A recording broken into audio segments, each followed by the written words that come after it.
a derelict compound in Texas, once the epicenter of a violent revolution.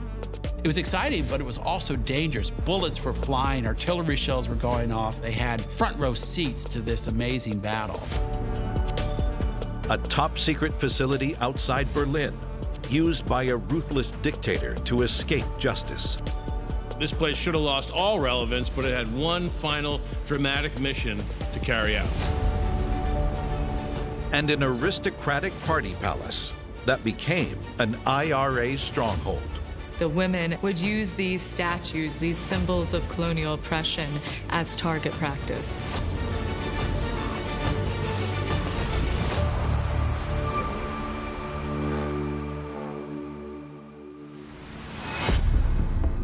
In downtown El Paso, Texas, a hollow construction holds a revolutionary history.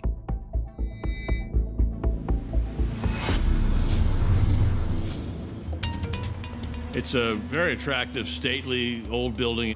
But once you go inside, it's a pretty sad state of affairs. There's wires hanging out of the ceiling. Windows are taken out of their frames and stacked up. Nearby, right next to the freeway, which straddles the border, a second abandoned building was embroiled in the same dramatic struggle. It's a huge warehouse-style building.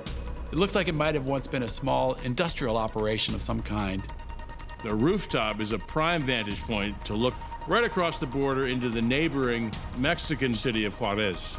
And if you look closely, you'll see that there's damage on the walls. Pivotal in the birth of the Mexican state, these bullet holes are remnants of a time when El Paso was caught in violent crossfire. So the question is, how are these two buildings, this one here on the border, this one here in the city, how are they connected? These buildings might look a little forlorn today, but there was a time when this town was a hotbed of international intrigue. From here, a revolution was planned and a war was launched while citizens watched from their rooftops. El Paso was once Spanish territory, but it became part of the United States when America annexed Texas in 1845. It began as a trading post and became one of the most important points of contact between the U.S. and Mexico. Between 1890 and 1910, the population of El Paso quadruples. You see this explosive growth as kind of a window on America's southern border and an outlet and an inlet for trade. This once ornate structure was born during that early prosperity. Richard Caples was a former mayor of El Paso and kind of a local big shot. He had big plans for the city and wanted to help it grow. Construction began on this building in 1909. It was planned as a 5-story office building with retail on the ground floor. It was built at tremendous cost, $135,000 at the time, which works out to be $4.5–5 million today. This is the Caples Building, named after its owner. It was still under construction when the abandoned warehouse half a mile away hosted an iconic meeting of presidents. The gathering took place out front of the El Paso Laundry, which sits right on the border. There was an historic international meeting between Mexican President Porfirio Diaz and American President William Taft. This was an important turning point in Mexican-American relations. People crowded around this street. There was a lot of pomp, a lot of ceremony. Viva Taft, Viva Diaz, Viva Mexico, Viva the United States. David Dorado Romo understands the subtext of this event. There seemed to be a lot of agreement and harmony, but that was just for public show. Diaz was really the archetype of a corrupt dictator. And he maintained his power by crushing dissent, not really allowing a free press, favoring certain elites. He was also known to be in the pocket of big American businesses. In El Paso, Diaz was seeking to further cement American support along the border in the run-up to a crucial election. His rival was intent on bringing democracy to Mexico, something Diaz had no intention of allowing. Diaz had thrown his main political opponent, a formidable man by the name of Francisco Madera, in jail during the proceedings. Madero actually had managed to escape from prison, and he headed across the border to El Paso. At that time, that wasn't a major division. There was no barbed wire, there was no fence. Mexicans could cross freely. So Madero snuck into El Paso, disguised as a laborer, and took up residence on the top 2 floors of the newly completed Caples building. He made it the epicenter of his endeavors, and he really only had one goal, and that was to violently overthrow the Diaz regime.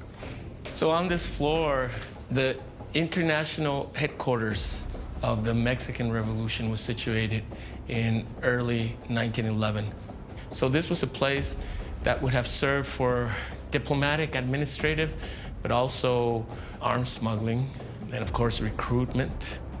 Madero even managed to gain the support of legendary Mexican revolutionary Pancho Villa, which earned him some significant clout.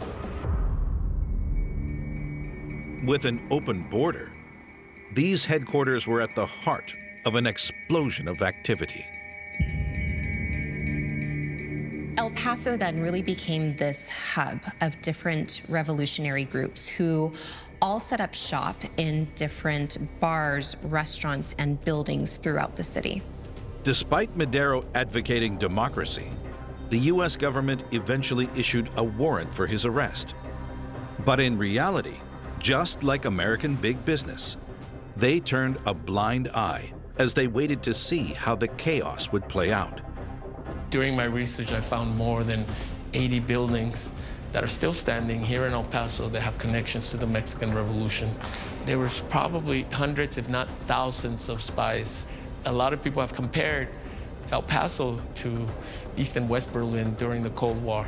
You had Madero and his associates plotting, raising money, building support. Diaz had his spies gathering information. No one really knew who was on what side or who you could trust.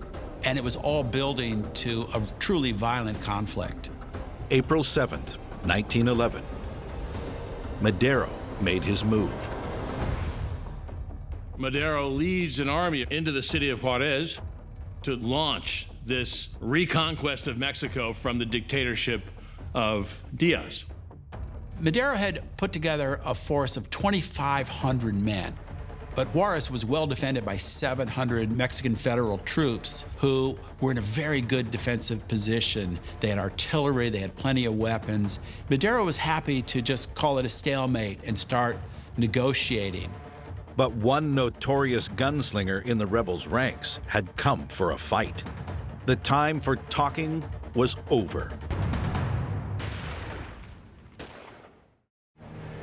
In 1911, the Caples building served as the headquarters of Mexican revolutionary Francisco Madero as he launched an assault on the city of Juarez just across the border.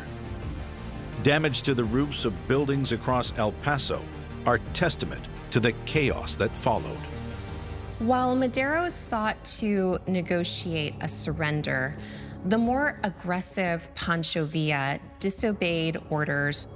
He went ahead and led his troops on the attack, and a raging battle commenced. In the city of El Paso, this was very exciting. They were right on the border. People climbed to the rooftop of the laundry building where they had front row seats to this amazing battle. So this was one of many rooftops in El Paso where people would stand on top. There were some where you would have to pay a quarter to $1 to watch the revolutionary scenes. They were treated to a spectacle straight out of the Wild West. One story is that at one moment, one of the federal soldiers dropped his gun, and one of the revolutionaries got out his lariat and lassoed the guy. He is able to, like a Mexican cowboy, bring him in together with his gun. And people on the rooftop started applauding, just like if it were some kind of ringside seat. But it ended up becoming a much more deadly spectator sport. These citizens didn't realize how close they were to the danger, and 5 were killed and 18 wounded in El Paso from fighting that was taking place in Juarez. Today, we just let the newscasters take that danger. Back then, everybody wanted to be part of the act. So these bullet holes actually have a lot more significance than meets the eye. They were part of the story of the Mexican Revolution. Eventually, after 2 days of intense fighting, the Juarez garrison was forced to surrender.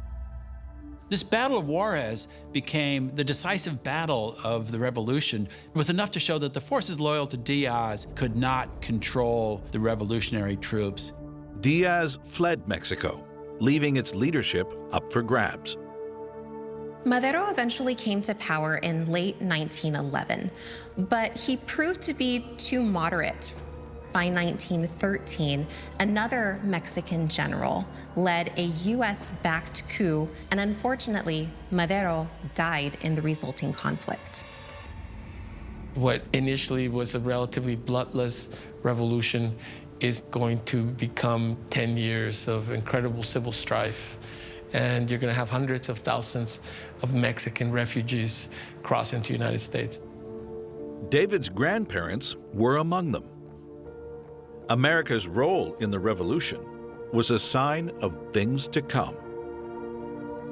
That's a story that's going to repeat itself for decades in Latin America, where you have US military intervention, or you have the CIA overthrow democratically elected governments. And as a result, you're going to have social chaos, people fleeing into the United States. While the laundry would continue to operate for many more years, the Capels building endured long periods of vacancy before both were eventually abandoned. These structures are symbolic of tensions that remain along the border to this day. But a developer has purchased both properties and hopes to transform them into apartment buildings. If that happens, the future residents can certainly claim that they live in a location of historic intrigue. In eastern Germany, just 25 miles from Berlin, a secretive complex lies hidden in the woods.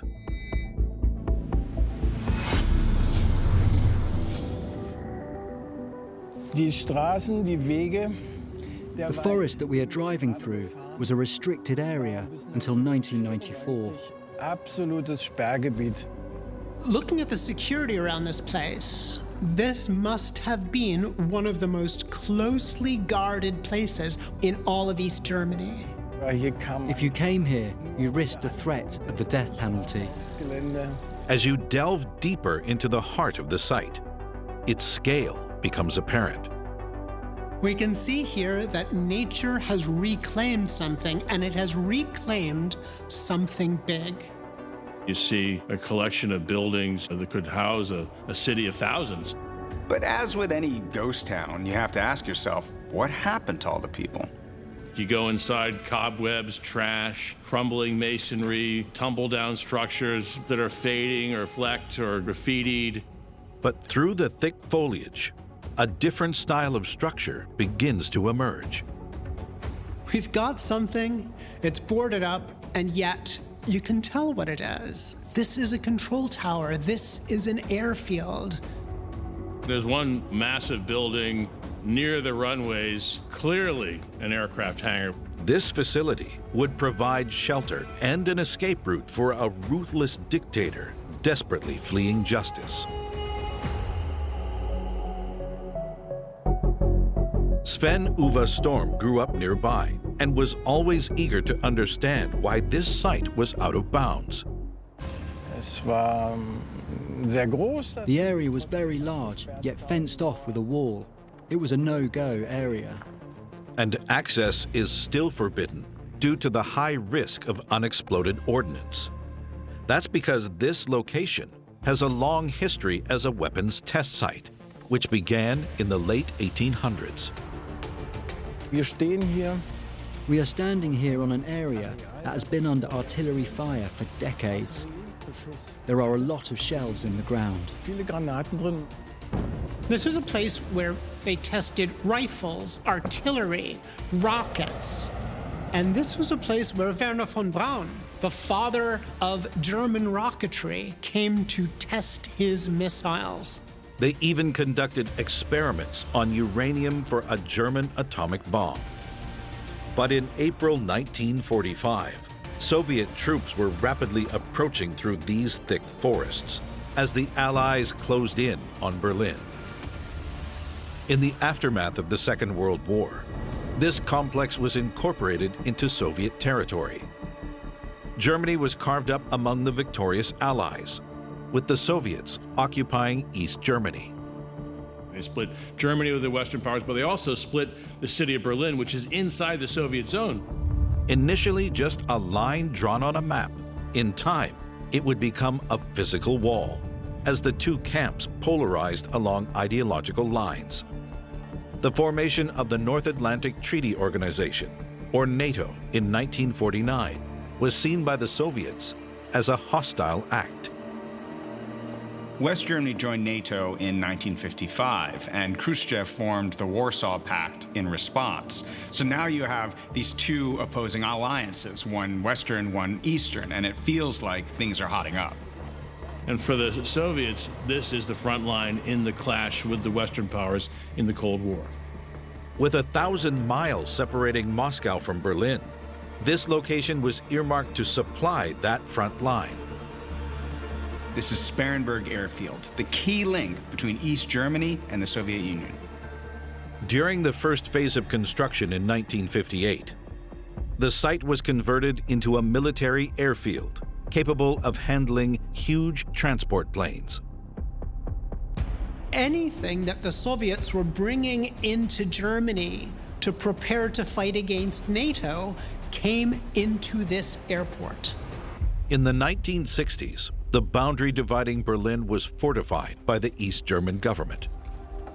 Desperate to prevent its citizens from fleeing into West Germany, they installed guard towers and ordered any escapees to be shot and killed.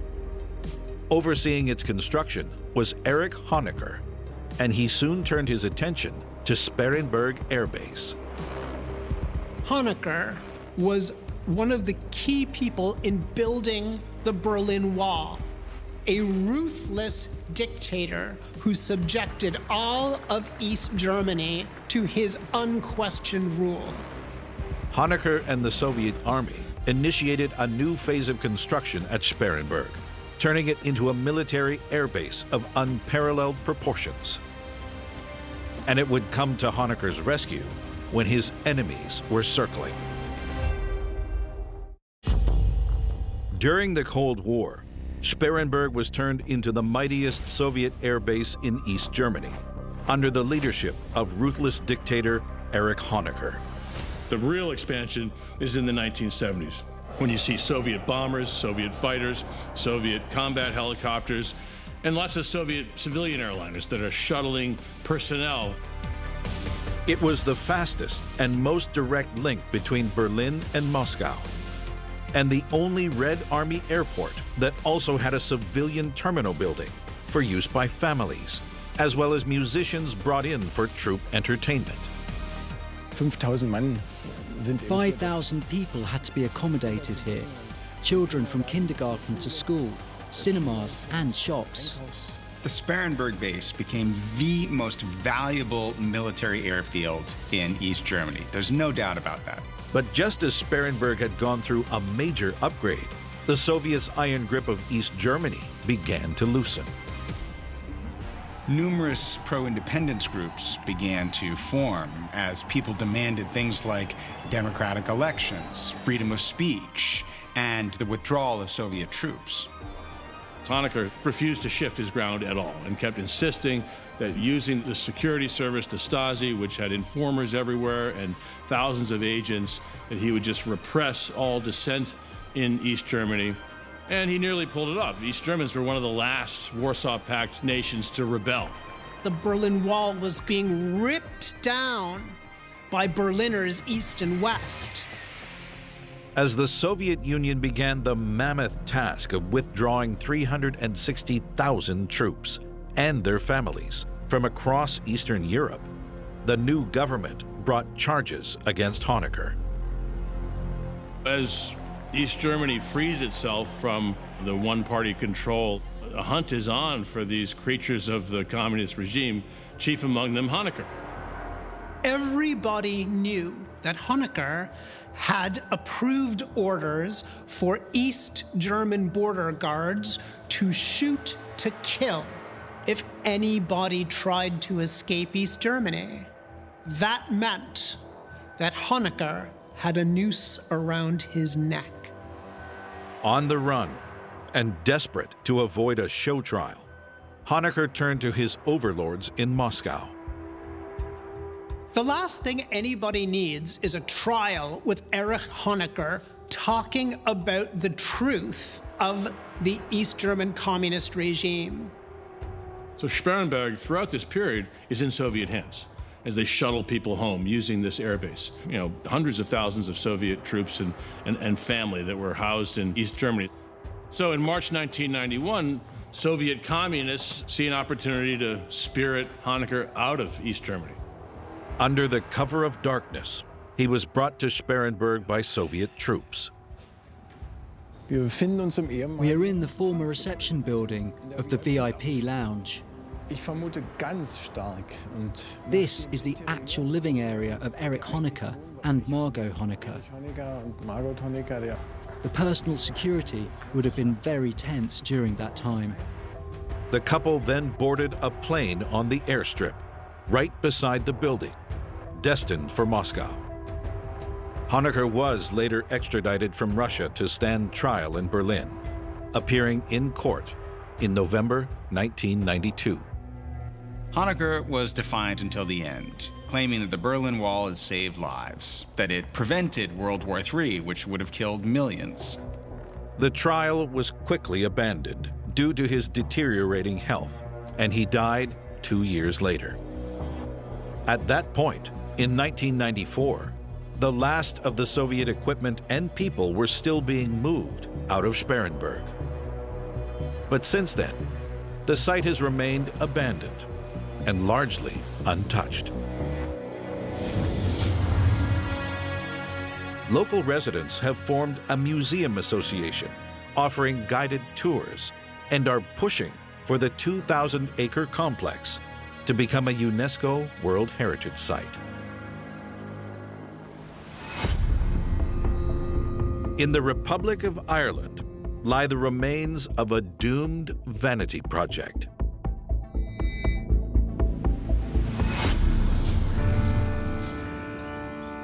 We're in County Carlow, an hour south of Dublin, in a wet and windy Irish countryside. One structure casts a long shadow over the surrounding landscape.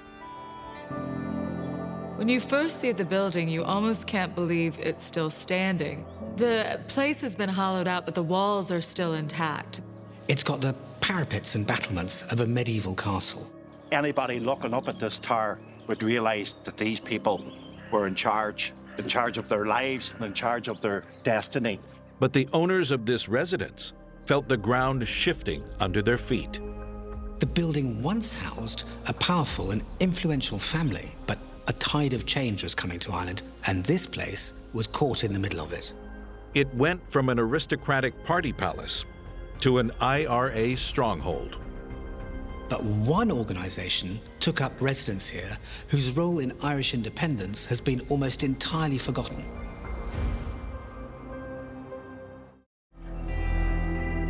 It's really a privilege to have this at our doorstep, and lots of people in Carlow don't actually know that it's here.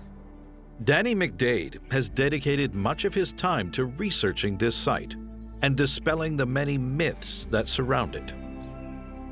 When you look upon this house now, you see a ruin, a Gothic mansion which has suffered horrendous damage.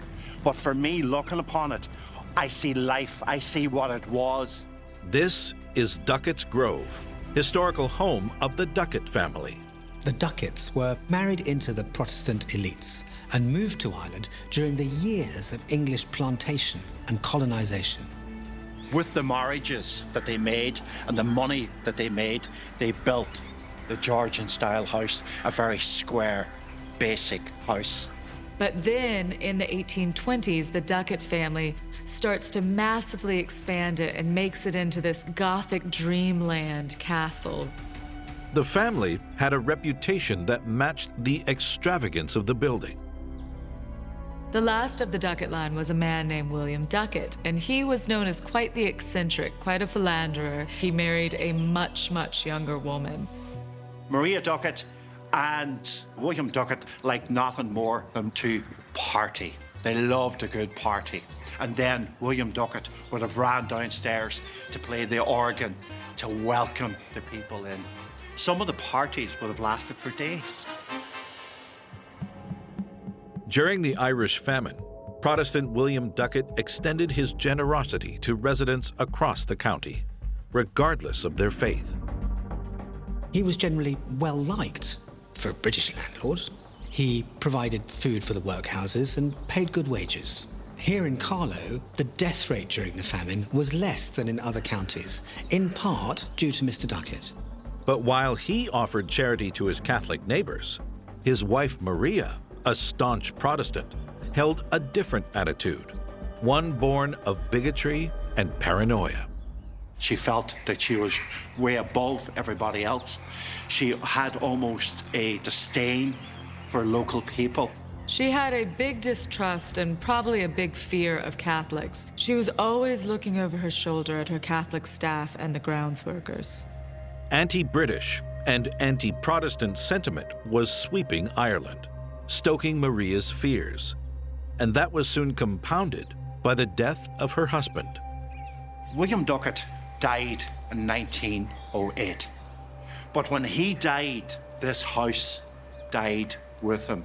Maria Ducat stopped all the parties. She fell out with some of her neighbours. So for 8 years, Maria Ducat led a very solitary life. And her worst fears were soon realized.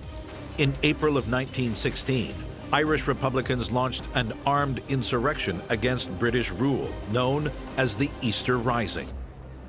You can only imagine, if she was paranoid before, this must have felt like the end of the world. She believed that she'd be rounded up and be killed, so she packed it all in, abandons Ducat's Grove, and leaves for England. The house became vulnerable as the newly formed Irish Republican Army prowled the countryside.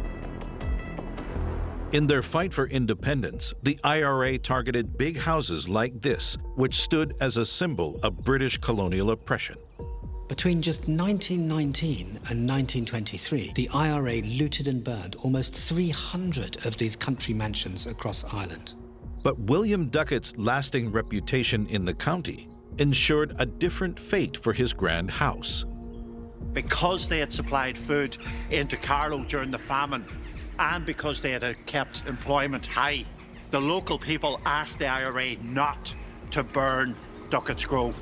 Instead, the army devised a use for the sprawling mansion that would grant it a new life. It's practically already a fortress. You've got these walled gardens where you can garrison troops. There's this giant tower where you can see everywhere from over 100 miles. The property was turned into an IRA training center. Soon, 3 new arrivals would make their mark on the mansion. During the Irish War for Independence, 3 women were locked up in the Mountjoy prison in Dublin. May Burke, Etna Coyle, and Linda Kearns. They were imprisoned for various Republican activities, trading guns, possessing seditious materials, generally aiding the revolution.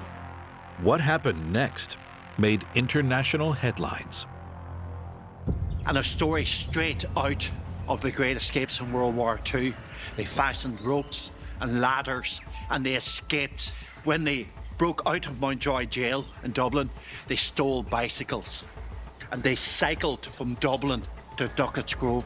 The escape plan was orchestrated by Michael Collins, the IRA's Director of Intelligence. 3 of the women cycled the 50 miles to find the previously abandoned mansion, transformed.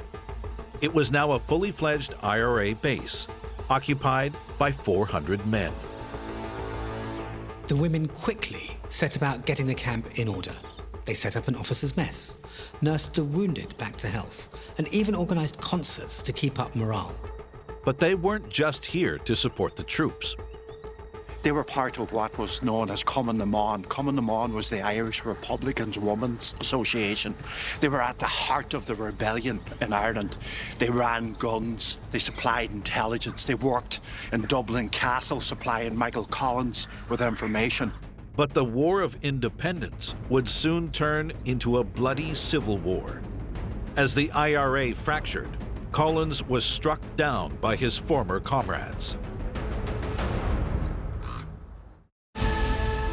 In October 1921, 3 women from the Irish Independent Army escaped prison and fled to Duckett's Grove, an abandoned mansion converted into an IRA base. The escape was orchestrated by IRA leader Michael Collins. They used Duckett's Grove as a command and control centre for operations against the British. You might see in old paintings that there were statues once covering the grounds of Duckett's Grove, but most of them are gone now. The women would use these statues, these symbols of colonial oppression, as target practice, blowing them to smithereens. One particular photo of the women survives, rifles in hand, standing triumphantly in the door of the house, with the Union Jack firmly under their boots.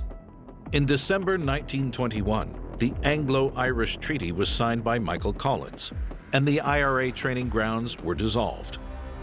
But the treaty partitioned the island into the largely Protestant North and the predominantly Catholic South, which would be named the Irish Free State. Its status was somewhere between a province of the British Empire and an independent republic. Collins knew this was a compromise many of his comrades wouldn't abide, and reportedly said, "I may have just signed my actual death warrant." This prophecy came true just months later, as the IRA split in two, and he was assassinated by anti-treaty forces. Ireland was plunged into a terrible civil war, brother against brother. After that, the fledgling Irish state needed money, so they were selling off lands belonging to these big houses all across Ireland. And Duckett's Grove was no different. The mansion was sold and its contents auctioned off. Stripped of its original grandeur, it then suffered further humiliation when it was consumed by fire. I believe the cause of the fire was financial, either insurance or taxes, because the bigger the house, the more taxes people had to pay, and if a house didn't have a roof, you didn't pay taxes. But this magnificent house was left in ruins in 1933. Many big houses in Ireland remain derelict, but the work of volunteers like Danny has opened Duckett's Grove up to the public. The building is wonderful, but it's the story behind the building. It's the people that truly bring it to life. The role of the Women's Army is becoming more widely acknowledged, but the full scope of their activities may never be known. As they grew older, the women who had participated in revolutionary activities were very secretive and silent about their role. So sadly, because no one documented what women did because of patriarchy, we'll probably never know the full extent of their role in the revolution. In a secluded region of western Spain, a peninsula juts out over a vast, shimmering lake.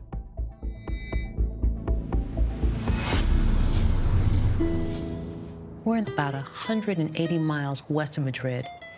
It's a beautiful area, a glorious green landscape. It's picturesque, it's peaceful, it's like something out of a fairy tale. Except that there's not a single soul to be seen. This imposing ghost town displays all the hallmarks of an ancient stronghold. The whole town is protected by this high stone wall, and it's even got its own kind of castle tower near the gates guarding it. Within the walls, the town is laid out around a large central plaza, which is bounded by grand townhouses and civic buildings. You can imagine that this place was once bustling with life, but not anymore. It's a classic frozen in time scenario. Everyone just up and vanished. There's general decay, but no big, obvious clue as to what caused this abandonment. Not many people are left to keep alive the story of what happened here. But sisters Vicenta and Rosario are some of the last and recall a vibrant community. We're in the town square. We used to come here to dance at the fiestas, and as children, we used to come here to play.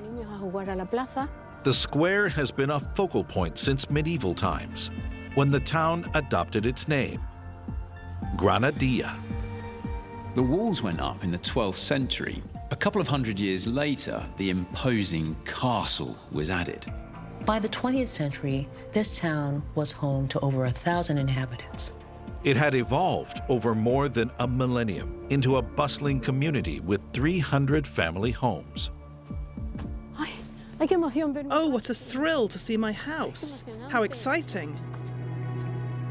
Though she was young, Vicenta still fondly recalls family life in her now ruined home. You entered a courtyard, and on the right there was a kitchen with a small fireplace. We would sit by the fire, and my mother would tell us stories at night. Life here was rooted in agriculture. My father had 3 farms, and he had 25 olive trees. We picked the olives, and we took them to the mill.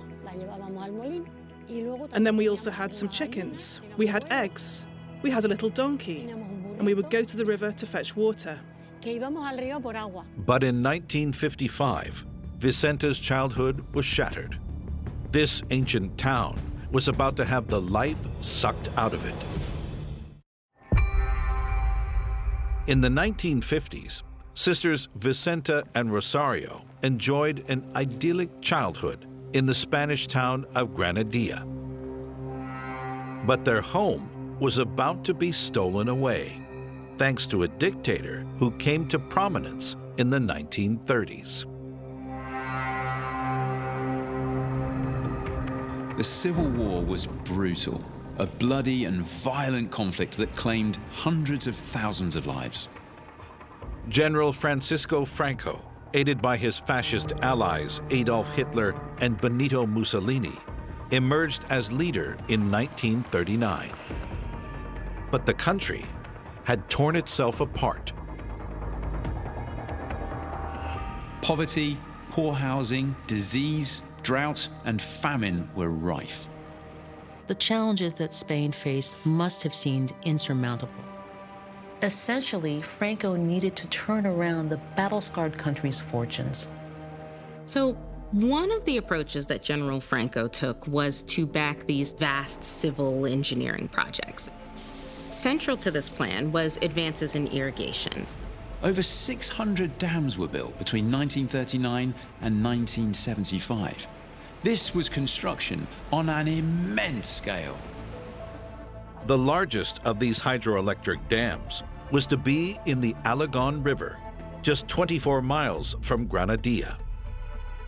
In 1955, officials declared the town a flood zone and ordered its inhabitants to evacuate. When they told us we had to leave, people were very upset. And where could we go? We had never left the village.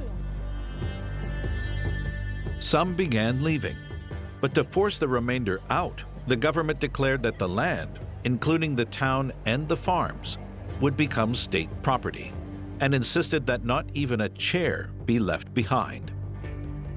When they forced us to leave, of course they compensated us, but they paid us very little. And my father, as he had 3 young daughters, they didn't give him a house because the girls couldn't work in the fields. So he was left with nothing. Can you imagine what that must have felt like? Just to be told to get up and leave what had been your family's home for generations? It must have been absolutely devastating. The situation here was far from unique. The same approach was being taken to towns and villages right across Spain to make way for these grand infrastructure projects. In 1963, the dam was complete and the floodgates opened on Granadilla. Well, at first it was flooded little by little. It flooded the land underneath. and those that had sheep and cattle found that they had all drowned. It completely altered the surrounding landscape. These roads that used to lead into this town kind of slipped beneath the rising tide. And the bridge was covered, the oil mill was covered by water, the wheat mill was covered too. But there would be a cruel twist to this tale. The rising waters turned the hill on which the town sat into a kind of peninsula, but that's as high as the water got. The town was completely cut off. It was surrounded, but the town itself never actually flooded. This was the plan all along, and engineers would have known that the town wouldn't flood. In the end, it was either bureaucratic blunder or bureaucratic deception. Either way, for the people there, what happened was unforgivable. People took it very badly. We're a bit calmer now, but there's still a lot of anger because we had to leave our village.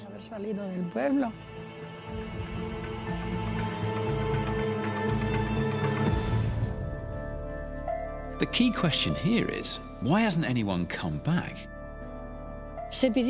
We asked for the houses to be given back to us, but of course, as there was no support, it was just left there. In order to prevent the residents from ever returning to Granadilla, the flood zone status is still in effect, ensuring no one can live here permanently. The town is now a tourist site and a monument to the many communities across Spain that suffered a similar fate at the hands of the dictatorship.